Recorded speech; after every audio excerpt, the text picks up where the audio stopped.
जय श्री कृष्णा कथा कहानी चैनल में आपका स्वागत है। कोकिला व्रत की कहानी।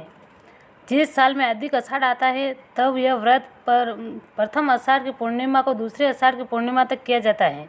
इसमें प्रतिदिन प्रातः काल में स्नान कर संयम पूर्वक दिन बिताया जाता है। स्नान नदी गंगा यमुना व अन्य नदियों में किया जाए अधिक पुण्यदानी होता है। इस व्रत को भोजन एक बार करे, धरती पर सोवे, ब्रह्मचर्य पालन करे, किसी की निंदा स्तुति में न पड़े, राग द्वेष से दूर रहे। यह व्रत महिलाओं के लिए अखंड सौभाग्य के लिए किया जाता है।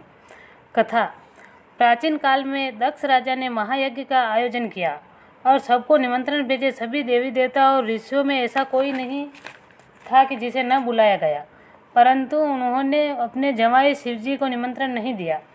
दक्ष राजा की बेटी सती शिवजी की पत्नी थी। उन्होंने आकाश मार्ग से अनेक विमान जाते हुए देखे, जिसमें सभी देवगण अपनी पत्नियों के साथ बैठे थे। उन्होंने शिवजी से पूछा, प्रभु, ये देवगण कहाँ जा रहे हैं? शिवजी ने बताया, तुम्हारे पिता के यहाँ यज्ञ महोत्सव है, उसी में शामिल होने जा रहे हैं। सती ने कहा, नाथ, हमको भी वहाँ चलना चाहिए। शिवजी ने उत्तर दिया, हमको तो कोई निमंत्रण ही नहीं आया है प्रिय। सती हट करने लगी और समझाने पर भी वह न मानी और शिवजी ने अपने गण के साथ उन्हें भेज दिया, परंतु वहां जाने पर उनका अत्यंत अपमान किया गया। कोई भी उनसे सीधी बात नहीं करता। उनकी माता और बहनें भी पिता के डर से उसके करीब न आई। यह देखकर दुखी सती वहीं अग्नि प्रकट कर भस्म हो गई। उनके साथ गए गण ने यज्ञ का विध्वंस आरंभ कर दिया। उनमें से कुछ गण भाग कर शिवजी के पास गए और सब समाचार सूचित किया। सती के भस्म होने पर बात सुनकर शिवजी अत्यंत क्रोधित हुए। उन्होंने दक्ष यज्ञ विध्वंस करने के लिए वीरभद्र को साथ अपने गणों की विशाल सेना भेजी।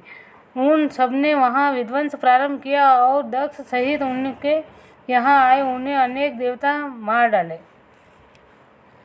दक्ष सहित अनेक देवता मार डाले, किसी की आंखें फोड़ी, किसी के दांत उखाड़े। यह देखकर देवताओं ने विष्णु भगवान से प्रार्थना की। विष्णु भगवान ने प्रकट होकर कहा कि शिवजी को प्रसन्न करने के लिए प्रयत्न करो। अब सब मिलकर शिवजी की आराधना करने लगे। देवताओं की आराधना से प्रसन्न हुए शिवजी प्रकट हो गए। उनके आदेश से ब्रह्मा जी ने दक्ष के धड़ को बकरे का सिर लगाकर जोड़ दिया, जिसमें दक्ष जीवित हो गए। इसी प्रकार अन्य देवताओं को भी जीवित किया। दक्ष को तो शिवजी ने माफ कर दिया, परंतु उन्होंने सती को श्राप दिया कि उसकी आज्ञा न मानने के कारण 10,000 वर्ष तक कोकिला बनी हुई वन वन घूमती रहें। इस प्रकार सती 10,000 वर्ष तक कोकिला बनी रहकर फिर पार्वती के रूप में उत्पन्न हुई और ऋषियों की आज्ञा अनुसार आषाढ़ के दूसरे मास भर व्रत रखकर शिवजी का पूजन किया। इससे प्रसन्न हुए शिवजी ने पार्वती से कहा, फिर विवाह कर लिया, इसलिए इसका नाम कोकिला व्रत हुआ। यह व्रत कुंवारी कन्याओं के लिए श्रेष्ठ पति प्राप्त कराने वाला है। जय कोकिला माँ की।